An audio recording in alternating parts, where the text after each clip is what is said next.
कहानी है रामपुर गांव की, जहां के मर्द महिलाओं को हमेशा नीचा दिखाने की कोशिश में रहते। अरे अभी तक खाना नहीं आया, क्या मुझे एक और शादी करने की जरूरत है? नहीं जी नहीं, ऐसा मत करना, वरना मैं कहाँ जाऊंगी। खाना लेकर मैं अभी आई जी। गांव की पंचायत में भी फैसले हमेशा औरतों के खिलाफ ही रहते। मैं जो फैसला सुनाता हूँ वो भगवान की आज्ञा होती है। इस लड़के ने अपने मन से शादी करके अच्छा नहीं किया। लड़के को घर भेज दो और इसकी शादी इसकी जाति की किसी लड़के से करवा दो, लेकिन ये लड़की, इसे तो गांव के बाहर निकाल दो। नहीं नहीं जमींदार साहब, ये क्या बोल रहे हैं? ऐसा नहीं हो सकता। मेरी बेटी मासूम है, इसे अच्छे बुरे की समझ नहीं है। अरे कहाँ जाएगी ये बेचारी? कहाँ जाएगी? इतनी चिंता है तो पूरे परिवार का गांव निकाला कर देते हैं। बेचारे पूरे बसे बसाए परिवार को गांव छोड़ना पड़ता है। चाहे जो हो, अगर बेटियों को कंट्रोल नहीं कर सकते तो गांव में रहने का कोई मतलब नहीं है। यहाँ औरतों को दब कर रहना होगा। कोई भी अपने हिसाब से कुछ नहीं कर सकता, सब ईश्वर की मर्जी से ही होगा। तभी गांव का एक आदमी दौड़ा दौड़ा आता है। सरपंच साहब, जमींदार साहब, वो कालिया है ना, उसकी बेटी पढ़ने के लिए शहर जा रही है। अच्छा, ये कब हो गया? और कालिया की हिम्मत कैसे हो गई ऐसा करने की? लेकर आओ उसे और उसकी बेटी को। बस फिर क्या था, हाजिर हो जाते हैं कालिया और उसकी बेटी सरपंच के सामने। अरे कालिया, ये क्या सुनने में आ रहा है?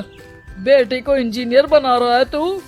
और ये बता, गांव में तो स्कूल नहीं है, फिर कहां से इतनी क्लास पास कर गई तेरी बेटी?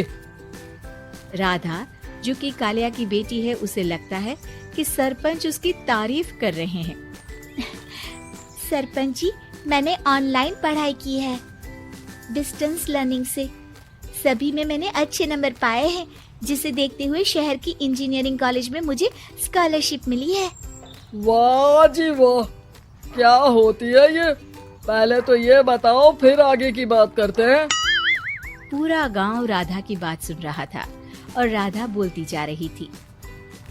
तो ऐसे मैं फ्री में एक अच्छी शिक्षा लेकर गांव में जो कुछ परेशानियां हैं, जैसे बिजली, पानी और इंटरनेट जैसी समस्याओं के लिए काम करूंगी।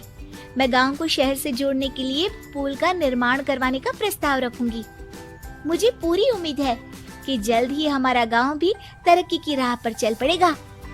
राधा की बात सुनकर सारे गांव वाले ताली बजाने लगते हैं। सरपंच को समझ नहीं आता कि वो क्या करे। चुप रह नादान लड़की, गांव के खिलाफ जाने के लिए तुझे गांव से बेदखल कर दिया जाएगा, वो भी पूरे परिवार के साथ। और हाँ, अगर ठीक से गांव में रहना चाहती है तो ये पढ़ाई लिखाई छोड़ दे। हम तेरे लिए गांव का कोई होनहार लड़का देखेंगे। तभी गांव का एक आदमी बोल पड़ता है। अरे नहीं नहीं सरपंच जी, राधा बिटिया जो बता रही है, अगर वैसा हो जाए तो हम लोगों को पैसा कमाने के लिए बाहर नहीं जाना पड़ेगा। हाँ जी, और ना ही कोसों दूर पानी के लिए भटकना पड़ेगा। हमारे बच्चे भी अच्छी पढ़ाई कर सकेंगे और आगे बढ़ेंगे, ना कि हमारी तरह खेती करते बैठेंगे। क्यों गांव वालों, राधा बिटिया का साथ देना चाहिए ना। सरपंच देखता है कि गांव राधा के साथ है तो वो चुप हो जाता है। वो घर आकर अपने सलाहकार से बात करता है, जो बहुत ही चालाक किस्म का इंसान होता है। अरे सरपंच साहब, आपको बहुत ही होशियारी से काम लेना पड़ेगा। एक बार गांव तरक्की कर गया, यहाँ के बालक पढ़ लिए तो कोई ना पूछेगा आपको। और फिर ये जो बेटा और बेटी है ना आपके, इनको भी आम लोगों की तरह ही जीवन जीना होगा। हाँ, लेकिन करे तो क्या करे? वो ना आप मुझ पर छोड़ दीजिए, बस मैं जैसा बोलूं करते जाइए। अगले रोज सुबह जब गांव वाले सोकर उठते हैं तो राधा के घर के बाहर और साथ ही वो लोग जिन्होंने राधा का सपोर्ट किया था, उनके घर के आगे लाल रंग से कल आऊंगी लिखा होता है। कल आऊंगी, ये क्या होता है? अरे यह तो खून से लिखा है, लगता है कोई भूत प्रेत या चुड़ैल का साया है। चलो सरपंच जी के पास चलते हैं।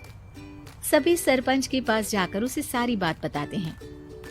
अरे ये तो बड़ी मुश्किल की बात है। चलो मैं एक बाबा को जानता हूँ, उन्हें बुला लेता हूँ। सरपंच बाबा को लेकर गांव के घर के बाहर जाता है। ओहो, तो ये वो चुड़ैल है जो उन लोगों को निशाना बनाते हैं जो गांव को बदलने का सपना देखते हैं। वो गांव को ऐसे ही संपन्न देखना चाहती है, वो नहीं चाहती कि कोई बाहरी यहाँ का कायाकल्प करे। क्या तुम लोगों में से किसी ने गांव को बदलने की सोच रखी है? तभी राधा की माँ रोते रोते आती है। मेरी राधा घर से गायब हो गई है। अरे कोई तो बचाओ, मेरी बच्ची कहाँ गई?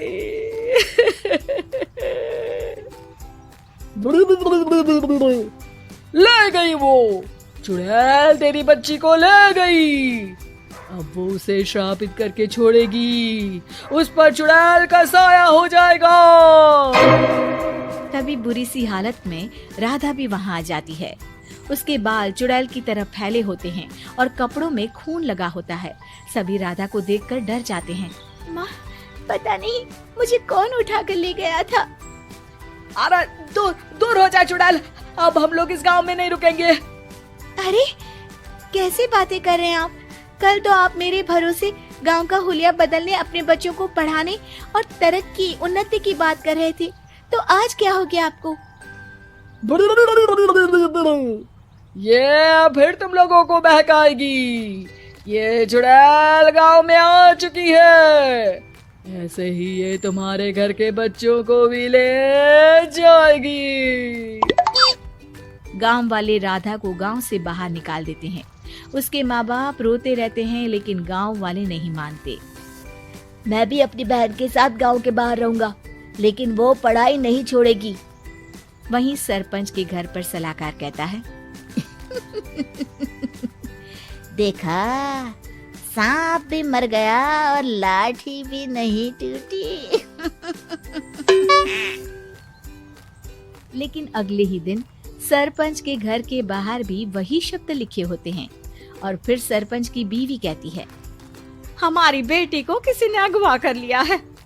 तभी राधा का भाई वहाँ आ जाता है। अरे गांव वालों, मैंने सरपंच जी की बेटी को देखा था। वो चुड़ैल उसे उठाकर ले जा रही थी। अरे क्या मजाक कर रहे हो? नहीं नहीं सरपंच जी, आप नहीं जानते। वो चुड़ैल अब आपकी बेटी में आ जाएगी, जैसे राधा के अंदर आ गई थी। तभी सरपंच की बेटी वैसी ही हालत में वहाँ आती है जैसे राधा आई थी। पापा, पता नहीं कैसे मैं गायब हो गई थी। चुड़ैल, इसके अंदर भी चुड़ैल का साया है, मारो इसे। अरे नहीं नहीं, इसे भी राधा के पास गांव के बाहर ही भेज दो। अरे चुप रहो, मेरी बेटी कहीं नहीं जाएगी और चुड़ैल वुड़ैल कुछ नहीं होता है। अरे कैसे बात कर रहे हो सरपंच जी? आप तो बोल रहे थे कि आपका फैसला भगवान का ज्ञान होता है, तो अपने पर बात आई तो अब आप ऐसे बोल रहे हैं। अरे ना ना ना, आपको अपनी बेटी को त्यागना ही होगा। अरे बुलाओ बाबा को। राधा का भाई बाबा को ले आता है, जिसे अब गांव वालों के डर के कारण सच बोलना पड़ता है।